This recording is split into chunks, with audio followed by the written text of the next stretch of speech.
Yeah, I asked could me see one either time, of them Grandpa, how being many very planes did impressed. you shoot down? I guess you. Well, they lost all interest. Oh, I could see John Henry saying. Or maybe, The other- or like the one time when later years, I ran the Boston Marathon, I stayed with my roommate, who was a colonel in the Air Force, and I went and stayed at his house, and I walked in the door and said, and Bernie said, God, here, you know, Mr. Schlager, he ran the Boston Marathon. Oh, right. He said, did you win? Well, no. He lost all interest. that's funny. Yeah. My both my boys. I think the 4-year-old Brycey just doesn't even understand what a seal in the wild is. Let alone what a seal, you know. But Kalen has been told by some of his friends that being a seal is the coolest thing ever, and so he doesn't really understand it either. Although I just put up a shooting range for an air rifle and bow and arrow in the backyard, and he's been very, very interested in that stuff. So. Yeah, Bryce is How old talking is he? about that. Was he Well, talking later about on, particularly 7. He's after 7. the event, you know, in Pakistan there, Mm-hmm. the SEAL thing became Yeah. such a big thing. And, Yeah, it was something that most people didn't even understand. When I finished the SEAL training, people knew there had been a movie out called Navy SEALs, yeah. but that was pretty much it, and everything else was basically secret. So Yeah. people were just like, Jeff does this thing we don't understand, and now it's like the celebrities of the military. Yeah. Really. Oh. Yeah. But you Sure. have to be very careful about your private life, where you can't give any of that information. Well, what's interesting now is, the guys that killed Bin Laden, the guys that shot the pirates. I mean, Yeah. they don't disclose those names at all. Yeah. No, were some of those guys killed in the helicopter? Guys Yeah. who had, you don't know. I actually didn't know the guys in the big helicopter crash. There's actually 2 or 3 helicopter crashes, but the big one that happened most recently, I didn't know anybody in it. Yeah. There weren't any of the Bin Laden guys in that, No, I'm sure not. Oh, yeah. Yeah, it was different. because it was the deal. same group, number 6 or something. It was. Yeah. Yeah, and yeah. So, but enough about me. Yeah, right. So I'm really curious about Germany, the state of Germany when you guys went there.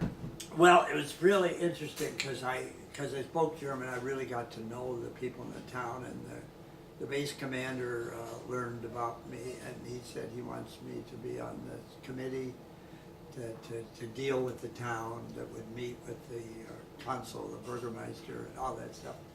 And it was still a kind of an uneasy feeling, you know, because it was after the Berlin airlift, and the Berlin airlift changed the Germans' attitude towards Americans. I mean, before that, it was real hostile. We know this because we have friends that were German and were there in Berlin. You know how the attitude changed with the Berlin airlift was just a wonderful American triumph. You know, and so they were friendly, and they were very friendly to me and things, but it was just a carryover, and one of my interests was finding out who the Nazis were in the town, who had been, you know, the guys, and I got to know people well enough to find out, and there was some ex-Africa Corps guys. I was just very interested in finding out about the war, but I didn't sense any, at that time, any great sense of guilt or anything like that. And one of our best friends was the Catholic priest who came to our house for dinner and everything. And he had served in France, in the invasion of France when they broke through. Was he on the Russian front? And then he fought in Russia and Ukraine, and he fought in the Battle of Sevastopol. Sweet. Nice. And he told me a lot of war stories and of things there. But I never felt any, and I told the chaplain about this, that I expected to have more of a sense. Later on, I think the Germans have tried more than the Japanese to undo things, but the sense of guilt, I think, became more later. But I didn't sense it while I was there. And Was the landscape pretty bombed up? oh no, that's the thing. We were there in '53, and before the spouses came over. And I was amazed because we were right in the path of the big Battle of the Bulge, and particularly with the retreat of the Germans coming through Bitburg. All that stuff had been leveled, and yet The it Saar was, River? well, no, then later, because there was not enough housing, we had to live in Luxembourg at first. Which was And wonderful. the Siegfried line was right along the Saar River there. But Echternach was all built up, and so was Bitburg. It was hard to tell. There were little few parts of town where you could see some wreckage. But if you wanted to see bombed out areas, go to the big cities. Because I was sent on a number of missions. I was involved with the technical matters with radar and stuff like that. And I went up to Düsseldorf, and God, that was really still bombed out. Bitburg was really clean and neat. Yeah, You we were didn't see surprised. many We were ruins. surprised. There were all Smart. nice bridges. It had all been built in the I last know. few years because the Germans didn't get on their feet economically till about 1948 or 49. And here were we in 53. Boy, they accomplished a lot in 4 years. At least in Bitburg where we lived, and even in Trier, which is an old Roman city, Right. which is about 30 kilometers from us. Even that area wasn't bombed No, out I much expected it to be at much all, more. you know. But you went to big cities like Essen and Düsseldorf, and we were up there, saw the cathedral was still in pretty bad shape, the cathedral in Cologne, you know, and stuff like that.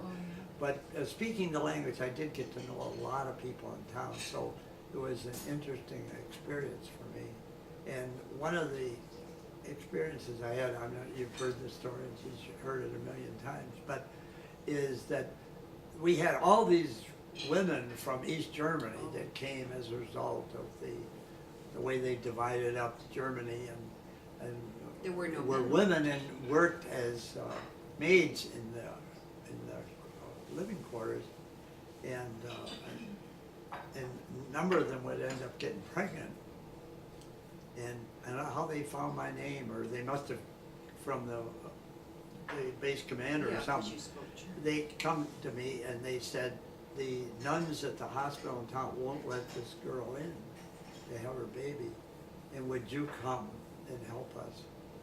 So I went with them in the air police, and they drove me there, and I had this speech, which I later memorized, telling them how unchristian it was. Telling the nuns. The nuns. And she let her in, and then I had done that a couple times, Yeah. and then after a while, she saw me coming, and there's no need to go through the speech anymore. But I was the one to take the Yeah. pregnant maids into the German hospital, and why they didn't get the message the first time, you know, but after a while, it was okay. They didn't have any problems anymore, but they didn't want to let them in at all. They had Yeah. some really bad names for them in German, which I Yeah. won't repeat. But I just told them, you know, that I was, well, they knew I was Oberleutnant, and told them that it's German extraction and everything, and I said, you're doing great harm to the whole Catholic tradition and everything, because it was a Catholic area. Yeah. And so after a while, they Well, you didn't were- ask me to give that You were speech sitting, again, you therefore know, we're not. about getting the girls in. But so I had a lot of things like that that were good, and we had guys, somebody was black marketing coffee from the PX, and so Well, he gave it to the. Colonel maid. asked me to be on that That's what committee he too, He gave it to the. to maid. find out who was Yeah. the culprits, because they know the Americans had to be involved, you know, and who was it, you know. And we had investigated, and we got nowhere. And No. so finally I made the suggestion. I said, the local police aren't doing us any good. They're too close to these people. I said, let's get the state police involved. You know, they don't have the Gestapo, which was a national police, but they Right. did have North Rhine-Westphalia was Yeah, and they were like terrified. a state, and they had state police, Oh, and yeah. I knew they were going to be very different. And so they came down, and I remember they came to our first meeting. And God, this guy came in, reminded me of somebody from World War II, or, you know, and everything, and he had these guys behind him, and the Germans confessed within about a week. You know, because they were the guys like calling you at 3 o'clock in the morning or something, they just scared the hell out of the people, not the Americans, but the Germans, and so they confessed, so we broke the whole thing off. But wasn't the captain sent home? Oh, there was a colonel sent home, colonel you sent know, home, that yeah. was involved, and Yeah. there was a captain, there was a number of people So they were making money involved on in this. getting coffee, Getting you them know, giving from to the the- PX From and out into selling the it streets, yeah. to somebody in town, and then it was sold on the black market, and Right. it got to be sizable, you know, if they'd not been so greedy. Right, right. I don't think it would have been noticed, but, Yeah, seems so like a you big got deal. involved with interesting things like that, just because of your speaking the language and knowing the people in town, you know, the German. It was coffee in high demand then? It must have been. Oh, yeah, because all they Absolutely. had in Shortage. town, Oh, because I belonged to this Kopingsverein, which is a kind of a discussion group, a book club that I belonged to. And when they served coffee, I said, this isn't coffee. I said, I know. this is the chicory. Yeah. It was Well, not good stuff, No, you it know, was. but that's all they had. There was no, you couldn't go to a store in town and buy coffee when we were there, you know. Maybe after we left, but so they couldn't get coffee unless they could buy it at the PX, and of Which course we they could, couldn't you know. get it at the PX Yeah. unless they, you know, worked for the base or something, and even then, you know, it was hard to do, so coffee was a real premium, you know, to get. There was no coffee, but, so that was a great experience, and I had, got these technical assignments where we'd have some new piece of equipment, like Shoran came in, and then I was sent to a school, and then I would go to other bases to teach the Shoran. I would go to the school, and then I would go, and I went to England once. Remember that time I went to Air Force Base in England, just a course to get the guys familiar with using Shoran, and then went to different places in Germany and France. So that was good getting around in that, but I just thought that most of my abilities seemed to be much more in the engineering area than they seemed to be Well, and as an a great ambassador, a fighter field pilot, you know, so. Oh, yeah. That's why I thought after a while that it was good But to get out. Whom we visited yesterday, Jackie, her husband, Joe Brinkle, and you had similar, Oh, yeah, jobs. well, they gave us another extra job, Yeah. was keeping track of, you know, I had so many extra jobs, I had a hard time getting, you know, time in really. Was a target data officer. Yeah. Keep track for both the, Russian, for the F-86s and the tactical missiles that we had, the targets. And so I was head of the target data group, and Joe was at Yeah, Hahn right, Air at- Force Base, and I yeah. was at so Bitburg. you both had, We knew all the targets, yeah. and I had to get extra clearance and all this. We kept track of all the targets and which ones would be assigned to the missiles and which ones would be assigned to the F-86s. In And case they came, F-84s, right, in case they came over, Well, yeah, unless in case the war started see, or something. and we really shouldn't have been there. And we had a 'cause number we of couldn't false get those alarms. off With those So roads, he we was couldn't saying you get up. couldn't get out. The false alarm, well, the idea of getting out, but we had Yeah. this one false alarm on New Year's Eve, which was a terrible sign of our preparedness, in that the guys were at the New Year's Eve party, and they were all people in lederhosen and Well, that's all the that time. stuff, and then you had to And scramble what? back. They're in Later- Later housing, those. Leather short shorts. Oh, and got it. you know. shorts, Because they all, people, they went to go to these parties and try to act like Germans, you know. And anyway, people had to scramble, and guys were in bad shape, Yeah, and some of them ended up landing on the Autobahn, but it was never, the news never got out, because we called it our little Pearl Harbor. But what happened was the radar got 180 degrees out of phase, and it thought planes that were coming from France were coming from the east. And we saw these guys coming in, and they didn't identify them yet, you know, whether they were Soviet or Allied. alarms? and so they set up the alarm, you know, and everything. Oh, gosh. Then our base scrambled and Han scrambled and I think the RAF base further north. So it was kind of a fiasco, really. There was nothing, you know, it was just a false alarm. But they had Wow. other ones. But in retrospect, families probably should not have been there. I was Yeah, very in glad some we were ways, there. yeah, It's charming. that they shouldn't have been there. Even But you though know it that wasn't there, but when you think read, about we it. just our history book club Oh. read a book, The Cold War, and really there was very little chance Yeah. of war. But I I think didn't know back that. at the time of the Berlin era, Oh, sure. Oh, awfully close Yeah. then, you know, to war. But the time we were there, well, of course, later with the Hungarian thing, that there was another, That's you right. know, high pressure point.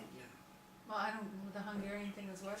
In 1956, when the Hungarian Revolution, they had this pre-marriage or something of Hungary, and he didn't go along with everything the Soviets told him. That he was a communist, but he didn't go along, and he declared a certain amount of freedom for Hungary. And the Soviets came in. Yeah, and Khrushchev. Khrushchev was actually, when you look back, he was a real gutsy guy. The way he demonized Stalin and all that, but that was too much, and so they sent the tanks to there, and we didn't know, you know, whether Eisenhower was going to. Everybody was ready, you know. Seventh Army was ready, and it was under the same guy that had been at Bastogne. I can't remember his name. He was in charge and he was ready to go, and so forth. So everybody's ready to go, and it's well, it's what we're trained to do, you know. But it didn't happen, you know.